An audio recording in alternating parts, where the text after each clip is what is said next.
네, 이어서 네, 두 번째 수업 하도록 하겠습니다. 근데 오늘 이제 저희가 그 3장은 사례관리의 관점과 이론은 말 그대로 관점이나 이론을, 사례관리를 바라보는 이론들을 공부하는 시간이 있어서 계속 이제 설명만 그리고 학문적인 이야기들 뭐 하니까 조금 좀 재미는 없으실지 몰라도 우리가 공부하고 있는 사례관리라는 것들을 바라보는 사례관리라는 것들의 이론적인 근거와 관점에 대한 근거들이 어디에 있는지 이런 것들을 좀 이해하시고 또 설명을 좀 들으셔서 실천하는 방법에 있어서의 이론적인 근간들을 어디에 어떤 관점으로 내가 앞으로 실천 현장에서 실천을 할 건지 이런 것들을 좀 중요하게 생각을 하고 있어서 조금 어려우실 또 아니면 이제 좀 계속되는 이론들 때문에 좀 헷갈리실 수는 있지만 좀 인내심을 가지시고 좀 들어주셨으면 좋겠습니다. 자, 강점, empowerment, 뭐 역량, 뭐 이런 것들을 저희가 같이 공부를 했고요. 자, 그럼 이제 세 번째 관점에서의 empowerment 관점을 한번 보도록 하겠습니다. 자, empowerment는 아까 설명드린 것처럼 가지고 있는 힘들을 이끌어내도록 하는 거죠. 내재되어 있는, 잠재되어 있는 능력, 기존에 가지고 있는 것뿐만 아니라 가지고 있는 힘까지도 낼 수 있도록 도와주는 것, 그런 힘을 낼 수 있도록 권한을, 힘을 주는 것이라고 말씀을 드렸지 않습니까? 그래서 인파워먼트라는 건 뭐냐, 다시 설명을 좀 드리면 스스로 힘을 획득하거나 행사하는 것 또는 누군가로부터 힘을, 권한을 부여받는 것을 말합니다. 그래서 힘이란 건 자신이나 타인에 대한 통제, 영향력의 발휘, 공적인 지위나 권위, 자원이나 기회에 대한 접근 등을 이런 의미하는 걸로 쓰이고 있습니다. 그래서 개인적인 이유든 사회 구조적인 이유든 혹은 양자 간의 복합적인 이유든 간에 개인이 환경과의 상호작용에서 억압되었거나 상실한 권리, 기회, 자원, 통제력을 회복하는 것, 이게 바로 엠파워먼트입니다. 그래서 역량 관점과 엠파워먼트가 간혹 현장에서는 구별 없이 막 쓰이고 있기는 합니다만 뭐 비슷한 내용일 수도 있겠지만 좀 엄밀하게 구별을 해서 좀 말씀을 좀 드리면 권리나 기회, 자원, 통제력 등을 다시 원상태대로 회복시켜주는 것. 왜냐하면 저희가 만나고 있는 사회적 약자라고 통상적으로 사회적 약자라고 볼 수 있는 클라이언트 아니면 어떤 욕구에 아니면 어떤 부족한 부분을 채우기 위한 욕구를 가지고 계신 많은 클라이언트들은 어떤 여러 가지 사회적인 이유로 자신의 권리나 기회나 자원이나 스스로의 삶에 대한 통제력들을 잃어버리시는 경우가 많거든요. 그래서 그런 것들을 다시 회복시켜주는 것, 그런 힘을 주는 것, 그게 바로 인파워먼트다라고 하는 겁니다. 그래서 강점 관점은 인간의 병리보다는 강점에 초점을 두는데 그 강점의 핵심이 바로 역량, 인파워먼트다 하는 이야기입니다. 그래서 강점 관점에서 인파워먼트는 아주 중요한 개념이다라고 말씀드릴 수 있습니다. 인파워먼트 관점의 개요는 뭐냐? 첫 번째, 클라이언트의 내적, 외적 역량을 사정하고 이를 활용할 수 있어야 합니다. 그 다음에 클라이언트의 자기결정권을 존중합니다.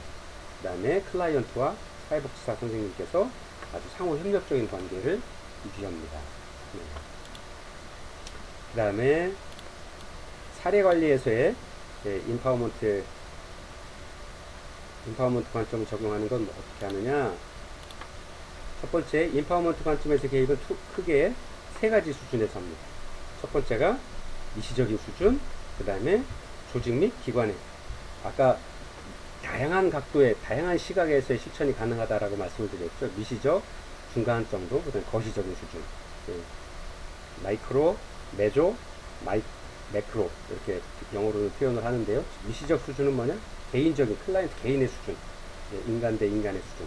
그 다음에 중간 정도, 중간 수준은 뭐냐? 조직 및 기관의 수준. 그 다음에 거시적 수준은 뭐냐? 사회적인 수준. 지역사회나 지역사회의 그러한 수준 정도, 수준을 이야기를 하는데, 인파워먼트 관점은 이 세 가지 수준에서 다양하게 이루어진다. 그런 특징을 가지고 있다라는 걸 말씀을 드리고 있습니다. 사례관리에서 인파워먼트 관점의 적용은 첫 번째 미시적 수준, 클라이언트와의 협력 관계를 형성하고 필요한 자원에 접근하도록 도우며 내적인 유능감과 자기 효능감을 높이도록 개입하는 방법. 이게 이제 미시적 수준에서의 활용 방법이고요. 좀 더 구체적으로 좀 설명을 드리면 사례관리자가 활용하는 개입 전략은 뭐냐? 자원과 서비스에 대한 정보 제공, 법적인 권리 주장에 대한 훈련, 내적인 욕구 충족 및 문제 해결에 필요한 교육과 훈련, 또 클라이언트가 자신의 자원을 직접 활용하도록 지지하는 것, 또 비공식적 지원 체계를 활용한 자원 획득 기회의 증가, 또 자원 획득에 방해되는 요인을 관리하는 교육, 그다음에 지역의 다양한 지원 체계에 클라이언트를 연결하는 것, 이게 이제 미시적 수준에서의 엠파워먼트 관점을 적용하는 방법이고요. 또 조직 및 기관의 수준, 아까 중간 정도, 중간 수준이라고 말씀드렸는데요. 이럴 때는 어떻게 적용하느냐? 클라이언트 이익을 대변하기 위해서 기관의 정책이나 규정 등에 영향을 미치는 그러한 개입을 하는 것들이 바로 중간 수준 또는 조직 및 기관의 수준이라고 하고요. 구체적인 방법으로 어떻게 하느냐? 사례 관리자는 자신이 속한 기관에서 역량 강화 실천이 가능하도록 하는 것. 네. 그 다음에 클라이언트가 서비스 선택권과 그 결정권을 행사하도록 보장하는 것. 또 클라이언트를 옹호하는 조직 내 힘을 결집해서 기관의 정책에 영향력을 행사하는 것. 또 네 번째는 클라이언트를 옹호하기 위해서 개별 접촉보다는 집단적 힘을 결집해서 기관과 협상하는 것. 네. 그 다음에 기존 서비스들을 개선하기 위해 새로운 서비스 개발을 촉진하는 것. 이게 중간 수준에서의 엠파워먼트 관점을 적용하는 방법이고요. 자, 아까 이제 거시적인 방법, 지역사회 수준, 좀 더 큰 수준에서는 어떻게 하느냐? 클라이언트가 스스로 자신이 경험하고 있는 문제의 근원을 분석하고 억압된 욕구를 탐색하면서 필요한 전략을 모색하도록 도와주는 방법입니다. 그래서 클라이언트 문제에 대한 정확한 인식, 또 집단적 연계, 그 다음에 개혁적인 마인드를 갖출 수 있도록 하는 방법이고요. 네, 구체적인 실천 방법으로는 주민들과 지역사회 목표물을 공유한다. 그 다음에 목표에 대한 지역 주민들의 헌신과 참여를 이끌어낸다. 그 다음에 갈등 처리에 필요한 효과적인 의사소통을 훈련하기. 그 다음에 지역사회 외부 체계들과 효과적으로 상호작용하기.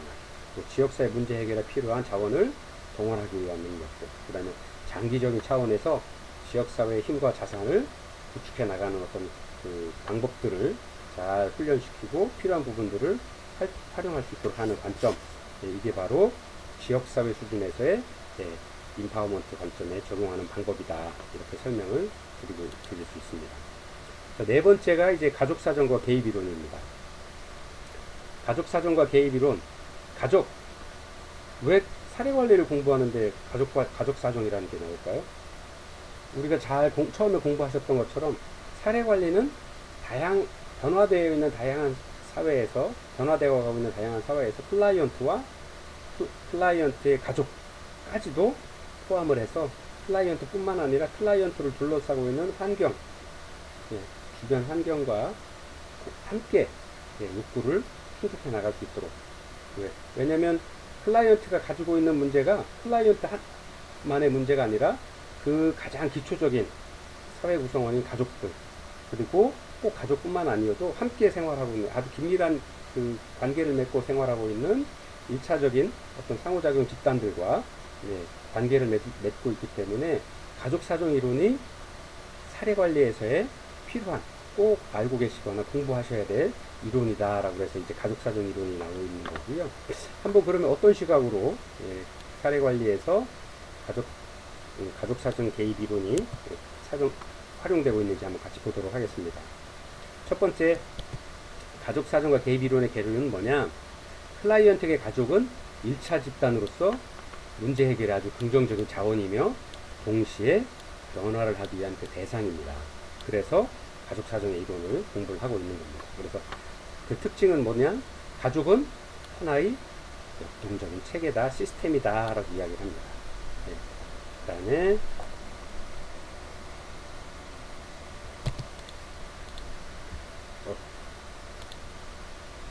그래서 가족은 하나의 역동적인 체계인데 시간이 흐르면서 여러 면에서 고유한 특성을 만들어가는 그런 나름의 규칙, 또 가족 구성원 간의 역할, 또 가족 구성원의 세력들, 그 다음에 구조는 어떻게 되어 있는지, 또 가족 구성원들 간의 의사소통 유형 등을 통해서 그런 것들을 발전시키고 나가고 있는데요.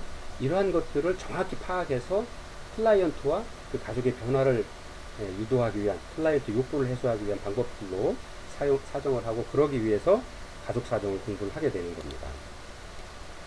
자, 가족을 하나의 체계로 이해할 때 고려해야 하는 특성은 뭐냐? 가족은 각 부분의 특성을 합한 것 이상의 특성을 지닌 체계이다. 가족 개개인의 구성원들 한 분 한 분의 어떤 특성을 합한 것보다도 가족은 더 큰 특성을 가지고 있다라는 거죠. 각 구성원 개개인의 합보다 가족의 합이 더 크다, 이렇게 말씀드릴 수 있겠습니다. 그래서 이러한 가족 체계의 움직임은 어떤 일반적인 규칙에 의해서 지배되고 있다. 그 규칙은 뭐냐? 가족 내에 우리가 쉽게 이야기하는 가훈도 있을 수 있고, 가족 내에 어떤 보이지 않는 오래되어 있는 전통이나 가족 구성원들이 서로 알고 있는, 함께 공유하고 있는 어떤 특정들을 가지고 있을 겁니다. 그래서 그런 특징들이 이제 일반적으로 어떤 규칙이다 이야기를 하는 거고, 그 규칙에 의해서 가족 체계가 움직이고 있다라는 겁니다. 그래서 모든 가족 체계는 경계를 가지고 있습니다.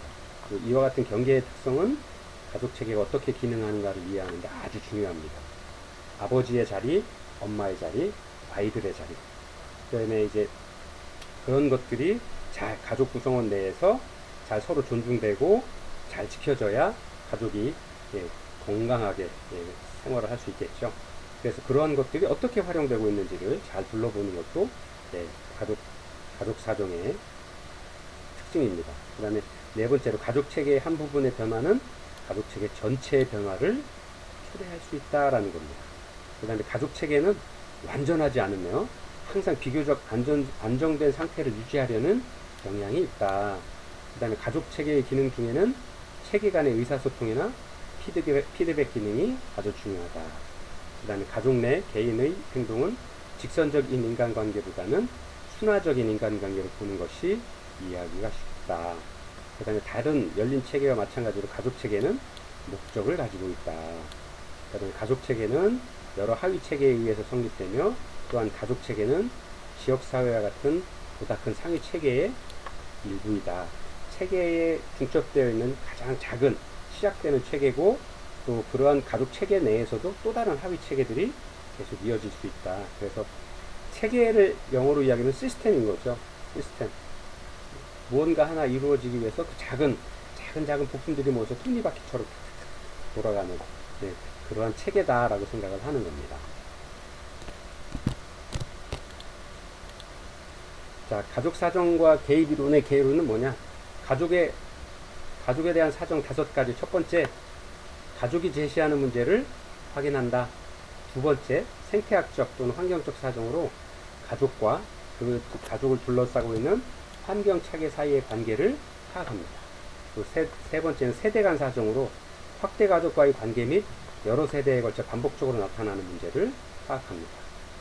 자, 세대 간 사정, 부모님과 아이들, 또 조부모님을 모시고 살 경우에는 또 조부모님들, 그 다음에 시댁과 이렇게 친정, 이런 여러 가지 가족들 간에도 연결이 다 되어 있어 체계 간 그 관계를 맺고 있고요. 그런 것들을 다 포함해서 확대 가족이라고 하는데, 그런 확대 가족과의 관계에서의 어떤 문제들, 또 아니면 그 가족만이 가지고 있는, 예를 들어서 아빠가 너무 무뚝뚝하고 말이 없으셔서, 우리 흔히 그렇게 이야기하죠. 경상도 분들은 무뚝뚝해요. 그래서 말 많이는 안 하지만 어떤 특징들을 가지고 있죠. 그래서 그런 게 만약에 문제가 된다라 그러면 그런 것들까지도 반복적으로 나타나는 어떤 문제들, 아니면 지역사회의 어떤 특징, 가족체계에 나타나는 특징들까지도 잘 파악하는 것이 좋다.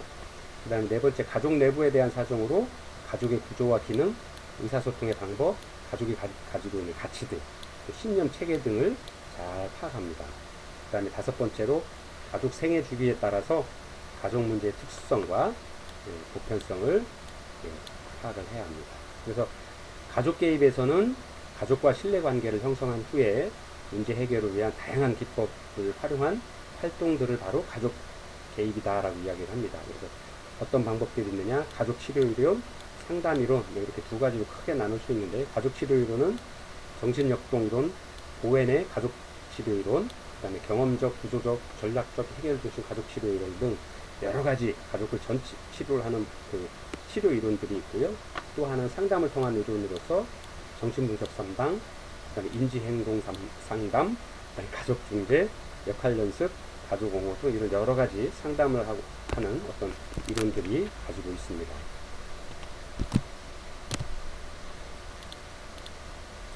네, 사례관리에서 그러면 가족사정과 개입이론은 어떻게 적용될 거냐. 네, 첫 번째, 사례관리자가 가족을 도울 때 제일 먼저 하는 것이 관계 형성이다.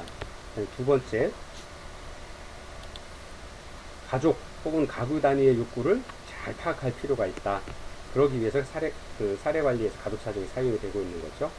세 번째, 가족 체계를 이해할 때 사례관리자는 환경적 사정의 방법으로 생태도 에코맵을 활용한다.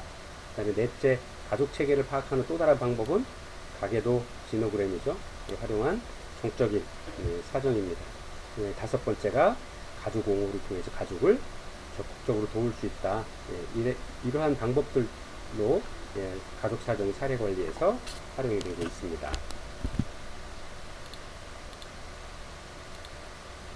자, 다섯 번째 이제 상징적 상호작용주의 관점입니다. 상징적 상호작용주의는 미드에 의해서 미국의 사회심리학자에 의해서 체계화된 사회심리학 이론입니다. 상징적 상호작용주의 관점의 기본 원칙은 뭐냐? 인간은 사고 능력을 갖고 있다. 모든 인간은 생각할 수 있다라는 기본적인 전제를 가지고 있습니다. 그 다음에 사고 능력은 사회적인 상호작용에 의해서 형성된다. 그 다음에 사회적 상호작용을 통해 사람들은 인간 고유의 사고 능력을 가능하게 해주는 의미와 상징들, 심벌들을 배운다라고 합니다.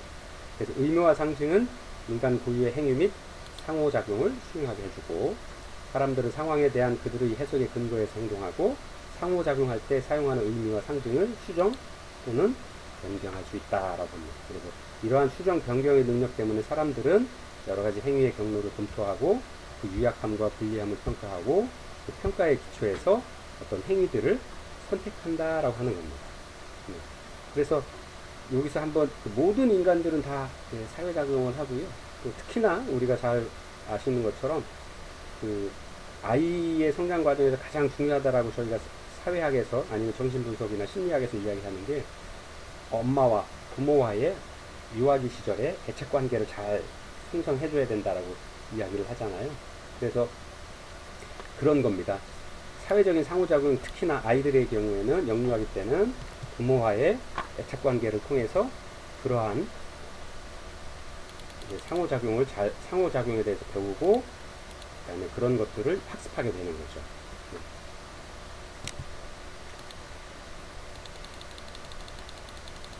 이게 제가 잘못 눌러서 또 이렇게 되네요. 잠시만 기다려 주세요.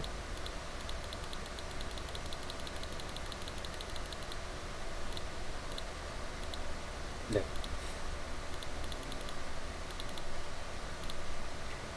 사례관리에서 상징적 상호작용주의 적용은 첫째, 인간은 사회로부터 영향을 받는 수동적 존재가 아니라 자신의 사고 능력을 활용해서 상황을 분석하고 해석하고 의미를 부여한다. 그런 능동적인 존재이다라는 인식을 갖게 되고요. 두 번째, 사례관리자는 클라이언트가 오랫동안 사용해온 상징에 관심을 갖고 이에 공감할 필요가 있다라는 겁니다. 그 다음에 사례관리자는 클라이언트가 자신을 어떻게 바라보는지에 관심을 갖고 개입을 해야 한다라는 겁니다. 그 다음에 네 번째, 클라이언트 욕구 충족에 도움이 되는 의미 있는 관계를 확대하는 개입이 아주 중요하다라는 겁니다. 그래서 이러한 실천을 위해서 바로 상징적 상호작용주의가 이론으로 저희가 이해를 하고 있어야 되는 건데요. 이런 겁니다. 저희가 클라이언트와 사정을 할 때, 처음 만날 때 늘 말씀드리죠. 어떤 걸음으로 의자에 어떻게 앉으시는지, 그 다음에 자세는 어떻게 하시는지. 그래서 저희가 상담을 할 때도 사회복지사 선생님들이 먼저 일어나서 인사하시고, 반갑다고 미소 보내주시고, 친절하게 클라이언트를 만나고 하는 것들이 바로 이러한 상징에 대해서 그 사람이 가지고 있는 특징을 이해하기 위해서 하는 겁니다. 그 다음에 사정을 하면서 계속 관찰을 하시라고 하고, 그런 것들을 기록하라 그러고, 또 어떤 이야기를 할 때는 팔을 어떻게 하는지, 아니면 표정을 어떻게 하는지, 그다음에 나의 눈을 바라보고 이야기하는 이런 관찰을 통해서 전체적인 클라이언트의 사정을 하자라고 말씀을 드리는 건 바로 이런 상징적인 상호작용주의도 그 안에 포함이 되어 있는 겁니다. 예를 들어서 팔을 이렇게 팔을 감싼다 그래서 자신을 보호하기 위한 어떤 행위를 한다는 게 무의식적으로 예, 본인의 심리를 예, 말씀을 하시고 표현하시는 거거든요. 꼭 이제 언어로 표현되는 것뿐만 아니라 비언어적인 의사 표시들 그런 어떤 상징들이 예, 바로 그 클라이언트의 속마음을 아니면 그 마음 상태를 아니면 현재의 어떤 느낌들을 이야기를 전달해주는 부분들이 될 수도 있다라는 겁니다. 그런 것들을 잘 활용하고 예, 이해하는 것이 좋겠다. 예, 그런 의미에서 이제 상징적 상호작용주의가 많이 활용이 되고 있습니다. 자, 이어서 이제 여섯 번째 이제 사회자본 이론입니다. 예, 사회자본 이론의 개념은 좀 쉬었다가 예, 다시 이어서 공부하도록 하겠습니다.